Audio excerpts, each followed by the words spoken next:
Hey y'all! Well, today we're going to do, I consider, a very interesting video, and that's about choosing speakers.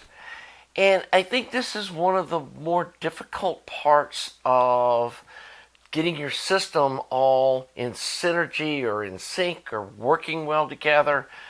And it's probably not only the most difficult, but also the most important. And as we all know, these things are what turn the electrical signals into the sound that we hear. And how well they do that, or how well they work with the amplifier and the space that they are placed in, determines the outcome of what our system sounds like. And trying to figure out which speakers you should be looking at starts with the room. And I know you see people talking about how the room is the most important aspect of the system, and that's true. The difficulty is most of us are putting our systems into a room that is used for multiple uses. It could be family room, it could be where we entertain guests, it could be where we also watch TV or do other activities, or just maybe relax. And I've spoke about before the importance of having your system set up in a space that's comfortable to you. And, being somewhere that you do feel comfortable creates the, kind of emotional connection to the music and your enjoyment of it.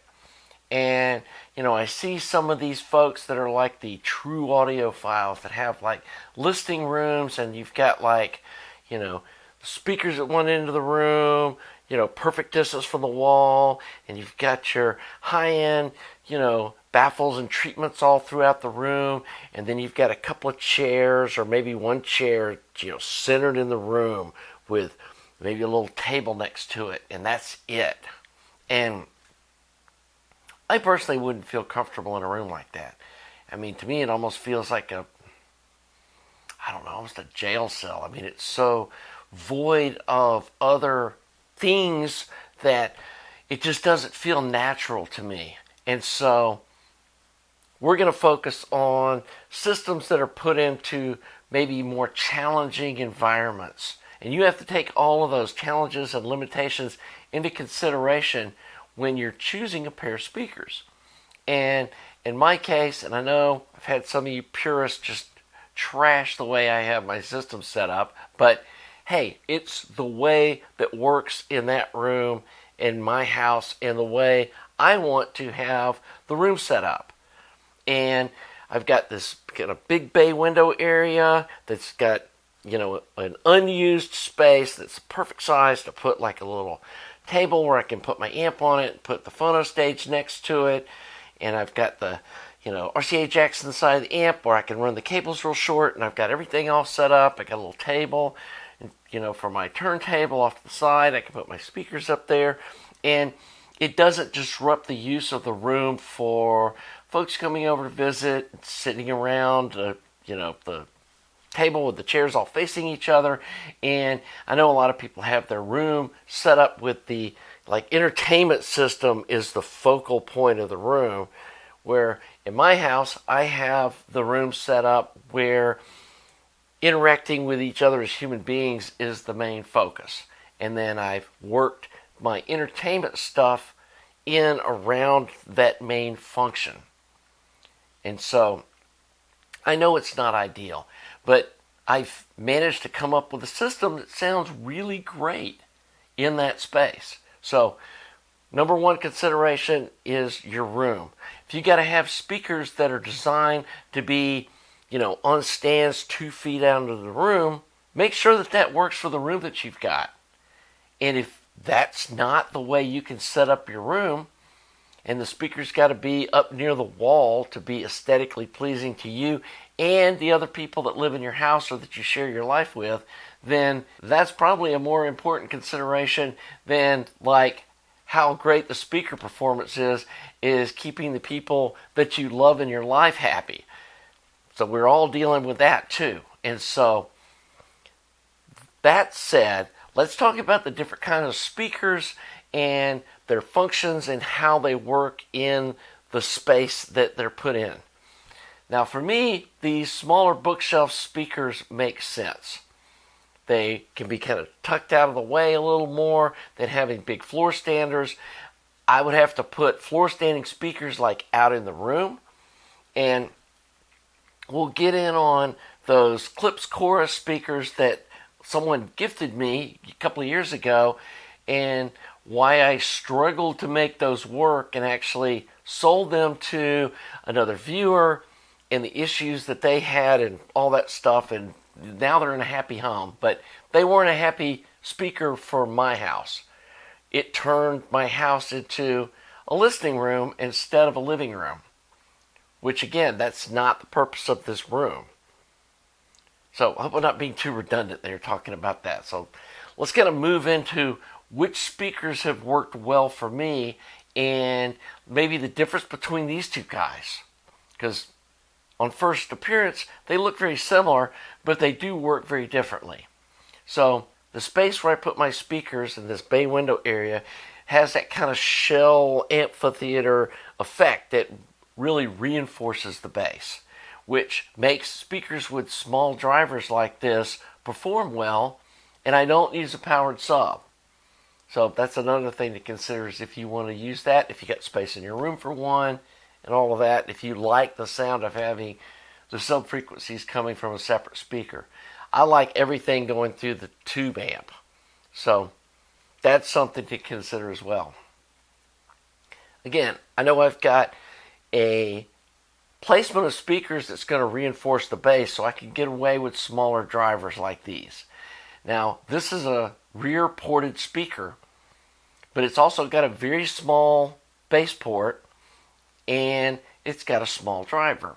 And so it doesn't overwhelm the space with low frequency.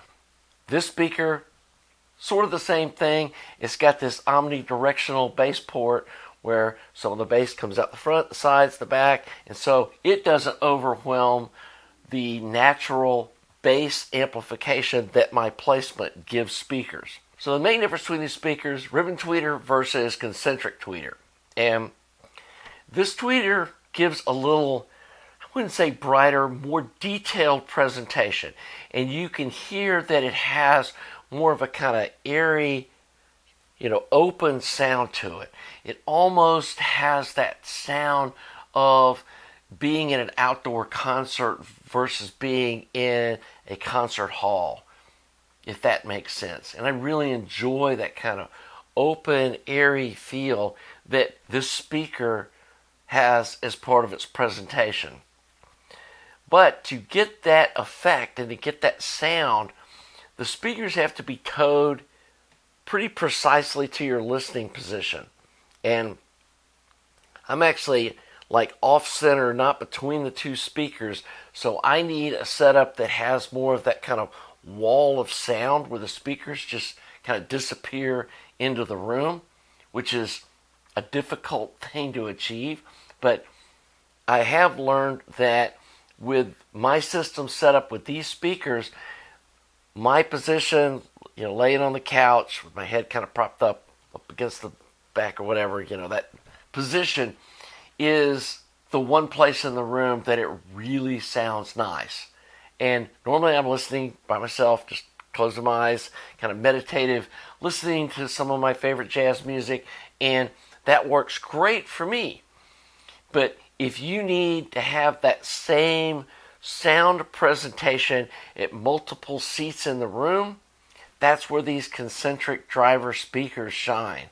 They really don't have like a point source seating position that's ideal, where things like these ribbon tweeters and even like those RP600M type, waveguide tweeter setups have. There's a lot of speakers. A lot of people confuse those Klipsch speakers as being horn tweeters. They're not. Now those chorus speakers are horn tweeters. Totally different thing. And horn mid-range. Totally different kind of driver. And while those other Klipsch speakers, those may look like horns, and people say they're horn speakers, they're not. They're a tweeter, a hard metallic dome tweeter with a waveguide. Now, the other kind of tweeter that a lot of people really like are these soft dome tweeters that do have a more omnidirectional kind of sound similar to these, but it's got a little softer top end, and to me they're not as detailed sounding. But the metal dome tweeters I don't like either. They just feel way too harsh to me in most instances. Some people like them. So then there's the floor standard speakers. And obviously if you've got a larger room, you're going to need more cone driver area to get the sound pressure level to fill up a larger room. And so that's when you get into these larger floor standard type speakers, or like that Aperion speaker that we reviewed a couple of weeks ago that was a much larger bookshelf speaker. I would call that more of a stand mount speaker. And even that Ascend Audio, Sierra 1 speaker we just reviewed, the version 2, that's a great speaker for a larger room where you can pull the speaker away from the wall. And as I noted in that video, if you get that speaker too close to a wall, or you use it in a situation like I have, that you've got like a natural bass kind of amplification shape of the room or where you're putting the speaker, that didn't work. The bass became boomy. Now the owner did make me aware they do sell like different plugs that can go in the bass port, which I wasn't aware of when I was testing the speaker. I mean, it's kind of buried a little bit in his website. That probably would have helped. They did try putting like some cotton batting in the bass port to kind of tone the bass down, and that helped. But it still didn't have the clean bass that this speaker had without anything in the port. So take that for what it is. Very subjective, at least in my situation. That didn't seem ideal, and honestly, if that speaker had rock starred in my situation, I would have kept it instead of returning it, because otherwise it's a great sounding speaker. And again, if you can put that speaker out into the room and you're not amplifying the bass by the room placement or kind of artificially boosting the bass response in the speaker from what it would be in an anechoic chamber, then that may be the perfect speaker. And that's why speaker choice is so subjective. And I know a lot of folks that are into this whole audiophile thing, a lot of them kind of lean into this engineering brain kind of person, or you've had that kind of background in your education, your job, and you want somebody to just say, yes, this is the best speaker. And you can't do that. And like, I love this Quad S2. If you have a larger room and you've got like a place where you're going to have it out from the wall, and that's kind of naturally where it would look right in the room, like maybe you have a couch along one wall, or a table, and then you have like speaker stands, and all of it's out in the room a couple of feet, because you've got maybe you've got like a natural kind of internal hallway behind where the stereo is going to be. These speakers would sound horrible. They'd just be thin and bright and edgy and just wouldn't work at all when they sound glorious hooked up to my system with my amp in my room where they're placed.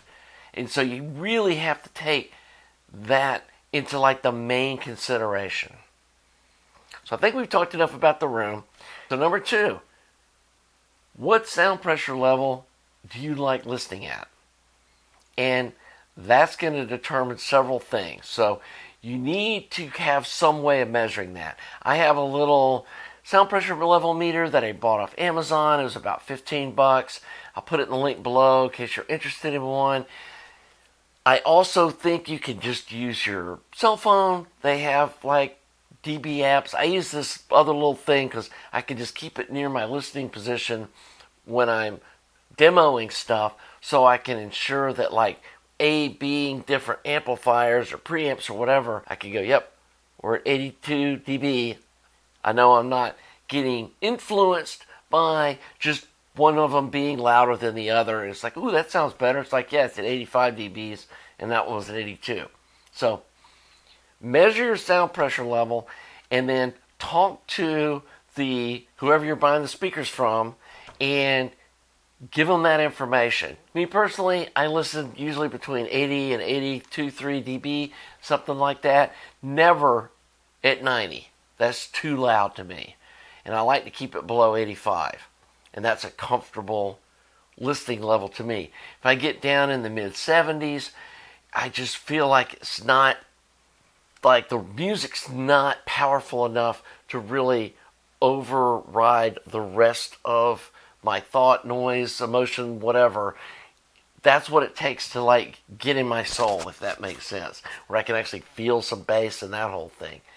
Now, some of you may live like way out in the country where your noise floor is lower than mine is in the city. I've got live in a pretty quiet neighborhood, but the noise floor is still like in the 50s. And if you're somewhere where the noise floor is in the mid 30s, 70 dB might sound loud to you. And I think it all becomes subjective. Your brain kind of adjusts to how loud something is. And to prove that fact to yourself, sometime when you're listening to music, put your fingers in your ears for about 10 or 15 seconds and then take them out. And you'll notice that your brain has auto-adjusted how loud this is. When you pull your fingers out, it'll be like, whoa, that's loud. When just before you did that test, it didn't sound loud. And so I believe that like the sound pressure levels that you're used to in your daily life could impact how loud you listen to your music for enjoyment or from, relaxation or whatever you listen to music for. I know people tend to listen to rock music louder. And so if you're one of those people that likes listening to metal type music or, more of the hard rock kind of thing where you're cranking it up, you got to know that before you go speaker shopping, because that impacts your speaker choice. So then finally, you're buying an amplifier based on the speakers you have and the sound pressure level in your room. But then you may be choosing your amplifier from the type that you want to use, and then you need to buy the speakers to match that amp in your room. Because the room is the constant. That doesn't change. And so you got to balance the other two. And I know I like listening to single-ended tube amps. That's pretty much what I've got. And so I make sure that I'm buying speakers that are at the very least in the high 80s dB rating. And it needs to be like a real dB rating. I know the manufacturers kind of play around with those numbers. And some of the speakers that I've reviewed lately that were saying they had higher dB levels, when I'm actually comparing them to speakers that were rated the same, they're not as loud. And so either somebody's overrating or underrating them. And sadly, it's hard to tell like exactly what you're going to get from those numbers, because people seem to kind of play around with those numbers, is what I've seen. Some people are like, I'm going to be super honest. And then other folks, I think Klipsch, like on those, especially like those RP600Ms, they've overrated what they actually are. You probably can only figure that out by actually testing the speakers and demoing them. So that's definitely something that you have to kind of take into consideration. And if you're like dying to use like this Deckware SE84 UFO, it's like, oh my God, I really want one of those. Be aware that you're probably going to need, or you want a 2A3 amp or something like that, be aware you're going to need some, speakers that are at least 95 to 98 dB, and even higher is better. I mean, some of those Klipsch Heritage speakers that are over 100, and there's other kind of open baffle speakers that I know that are over 100. That may be what you want to match with that amp. And then depending on how big your room is, would depend on whether you can get the sound pressure level that you want in your room with 1 or 2 watts of power. So there's a lot at play here. And I do feel like that this is probably a lot more subjective than people would like it to be. And trying to do this totally objectively and by measuring stuff, it's just, I don't think it's possible. And the other thing that I'm recognizing that not only makes me question my own measuring techniques, it also makes me question like other people's, these Kepler-Near measurement, all those studies. And while it's a guideline, and I think like for my own measurements, it helps me understand like how much power the amp can make before it goes into distortion. And I think that's pretty legit. But as far as being able to see what we're hearing and then hearing things that don't show in the measurements, I think a lot of this is down to music is way more complicated than a sine wave. And just because a speaker can reproduce a single frequency at a time at a certain level and accuracy doesn't mean that the same speaker can deal with producing a 40 hertz bass tone, a female singer voice, and a cymbal crash all at the same time accurately. And I think that's the kind of thing when people, say, why am I not seeing what you're measuring? Like you're showing, like you're saying this amp doesn't have good bass response, or these speakers sound like XYZ, and I'm not seeing that in the measurements. I think that's what we're running into, is there's products and designs and different things that can measure identically when you're just putting a single hertz sine wave through the system. But when you start having multiple different frequencies, and I don't know if you've ever seen like the frequency of the spectrum analysis of a human voice, there's all these overtones and undertones that are happening even though we're trying to produce a single note that are above and below the actual note. And like while there are some instruments that do just nail a single frequency as far as their note, most don't. And the way a speaker or an amplifier reproduces all those overtones on each side of the notes and then introduces their own harmonics into it are the kind of things that you just can't measure. And I'll give an example of this. You could get a female singer, you get 2 different female singers, you get one of them to sing that's got like a mediocre voice to sing a certain section of a song, and she could nail the notes just spot on. And then you get some rock star singer like Natalie Merchant to sing the same thing, and you'd probably have a hard time looking at just your kind of normal frequency analyzer, the difference between the two of them.